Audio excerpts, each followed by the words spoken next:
Hello and welcome to £100 and counting. My name is Sarah and I'm on a journey to lose £100 with Slimming World.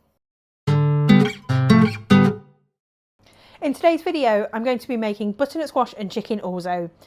Each serving comes in around 600 calories and is Slimming World friendly, using one of your healthy extras and one swip at most in each serving.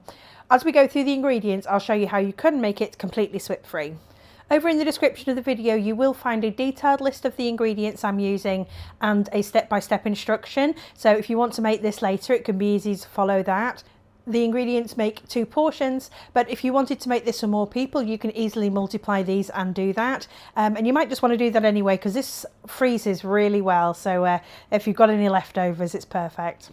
To get us started I'm preheating the oven to 190 degrees C, that is a fan oven. And whilst that's preheating, let's take a look at the ingredients. To begin with, we've got 2 skinless boneless chicken thighs. That's approximately 250 grams for these. We have 350 grams of butternut squash, which I've peeled and then cut into small cubes, approximately 1.5 to 2 centimetres each. We have 1 leek, which has been thinly sliced. We have 2 bacon medallions, which have been chopped into small pieces. I have 2 large cloves of garlic which have been crushed. You can adjust this to your taste if you want more or less. I've got 100 grams of frozen peas, 150 grams of orzo pasta, 60 grams of finely grated parmesan. We have 1 tablespoon of fresh thyme. You can substitute this for half a tablespoon of dried thyme. In the later stages of cooking I'll need 400 ml of hot chicken stock. I'll be making this with the Dr. Koi's chicken bouillon. I'll be using a cooking spray. The one I use is Filippo Berro's olive oil spray, which is half a swip for 7 sprays if you're on Slimming World. If you are looking to make this meal swip free, this is how you can do it. You can replace this with Fry Light. And finally, we'll be using some salt and pepper to taste.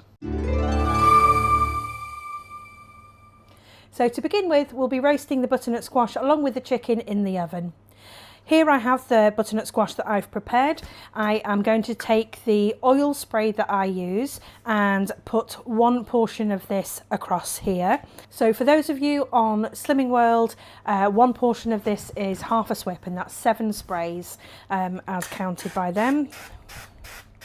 7 sprays, may as well use what we can. So I'm now just going to toss this together with some added salt and pepper and get that butternut squash nice and coated.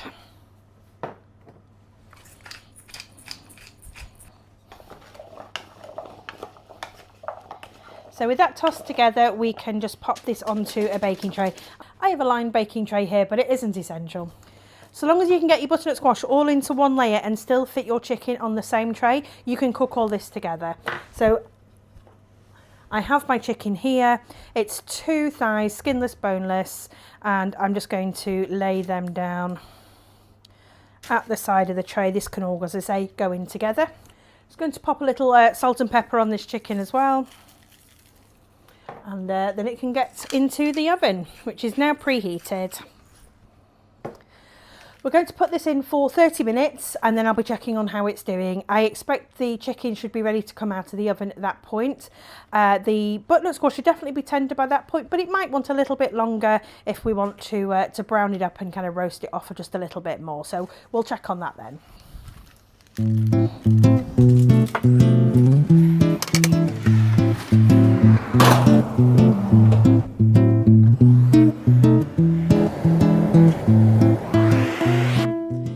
The butternut squash took about an extra 10 minutes for the chicken, so the chicken has just been resting since then.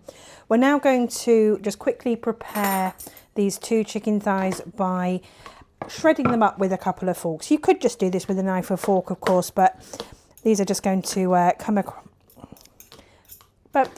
come apart real nicely, just like this. And it only takes a few seconds.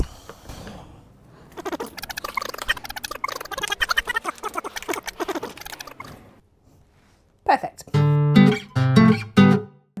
I'll also just explain what we're doing with the butternut squash. So I've split the roasted squash into 2 separate bowls. One I'm just going to leave whole.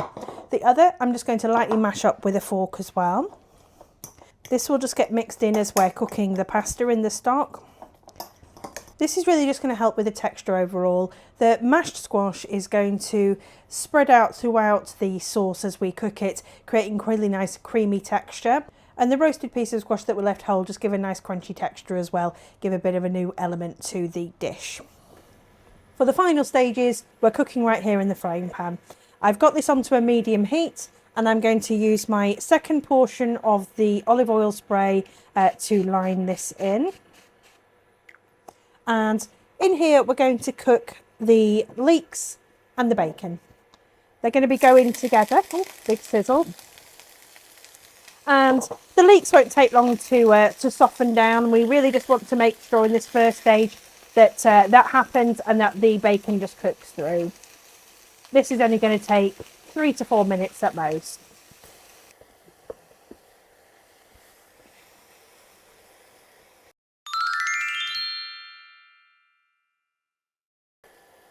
So this is cooking just nicely. Next step, we're going to add the garlic and give that a minute. And whilst that's in, we can also add the thyme. So some serious aromatics going in here. This is going to start smelling delicious immediately. So good. We'll keep that moving just gently for a moment. We don't want the garlic to burn. Okay, so we're now going to put in that chicken we set aside. We're going to put in both bowls of the butternut squash,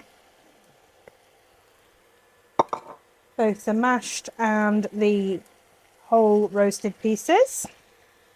There's a nice big splash of colour, as well as the peas and the orzo. And go now straight into the pan. And whilst the leek and the bacon was cooking, I did make up the hot stock. So that's 400 mils of chicken stock I've got here. That can go in as well. So this just wants to come to a simmer.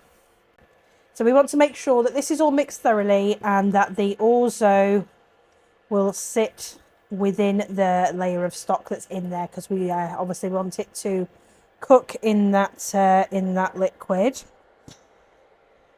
As the orzo cooks, it is going to start absorbing that liquid. So we don't want that to happen too fast.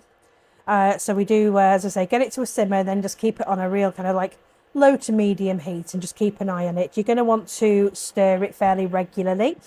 And now if you feel that the stock is evaporating too quickly, you can put the lid on this for a few minutes at a time, and that will help slow that down. I will also just prepare some hot water in reserve, just in case if it starts to stick, and that we can add a little bit more liquid to it if it's needed. But there we are. So that's thoroughly mixed. The stock was hot when I put it in, so it's come to a simmer very quickly. And so I'm just going to get that all down to that layer. So we are going to cook that orzo through. And over the next 10 minutes, I'll just be keeping an eye on this, stirring gently, putting that orzo back under the stock layer, keeping an eye on the liquid levels, and putting the lid on if I need to.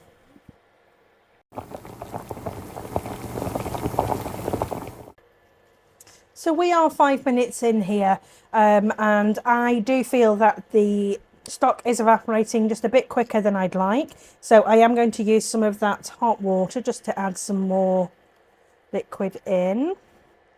I'll probably put about another 100 ml in there. You'll need to judge that for yourself if you need it, which you might not. All right, so yeah, that seems good. So we want this to go for probably another 5 minutes, and then we'll just check whether the actual orzo itself is cooked through or needs any more time, because once that orzo is cooked now, this dish is basically ready to come off the heat. I'm going to keep the lid on for a couple of minutes and then let it finish off.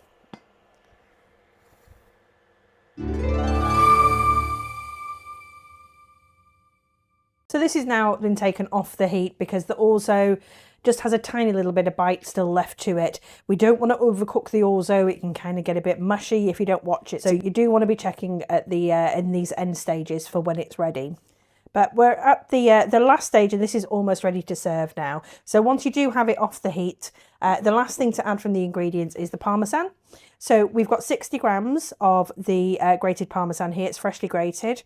I went for 60 grams because I'm making this for 2, and 30 grams of grated Parmesan on the Slimming World programme is one of your healthy extras for the day. So I decided to incorporate the whole thing. You could probably half this and just use half of your healthy extra and still find that's just nice. It'll really depend on your tastes, on if you just want to make that extra cutback. But we love anything cheesy in this house, so and I've got my full healthy extra available to use, so I'm going in with the lot. So we just drop that straight in.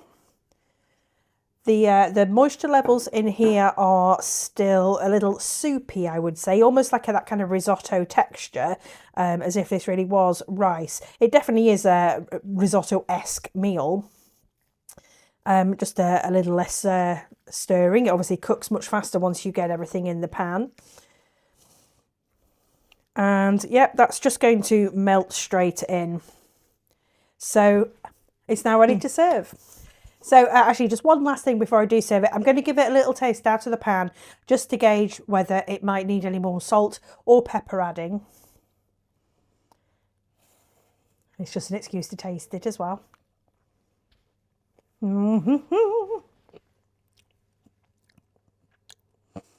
That's so tasty.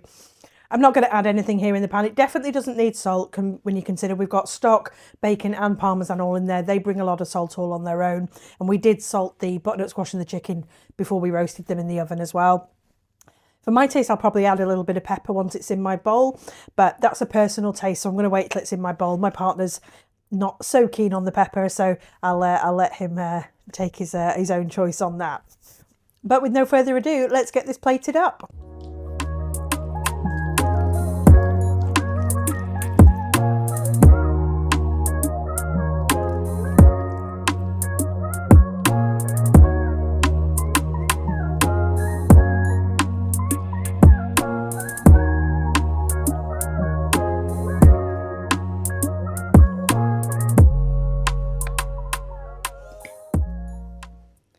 It really is a special dish as well. I would recommend taking about 90 minutes from when you want to serve this to make sure it's ready in time. Now, a good half of that time is spent waiting for the oven, so that's not all active cooking time.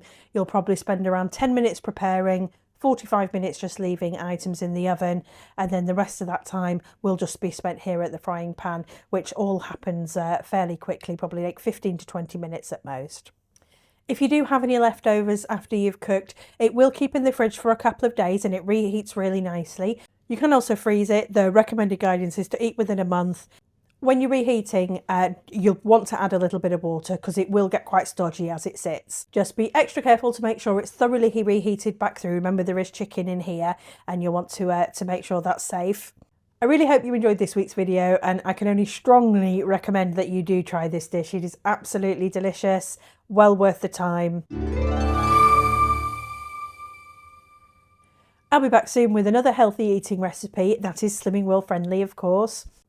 In just a moment, the full macros will be available for you to view if you're interested in those. I'll be back on Sunday with the next instalment from my weight loss journey. So if you're interested in following along that, do check that out in the relevant section on the channel. If you haven't seen any of my other healthy eating recipes, they'll be linked right here for you to check out if you've time. Thanks again for watching. Goodbye.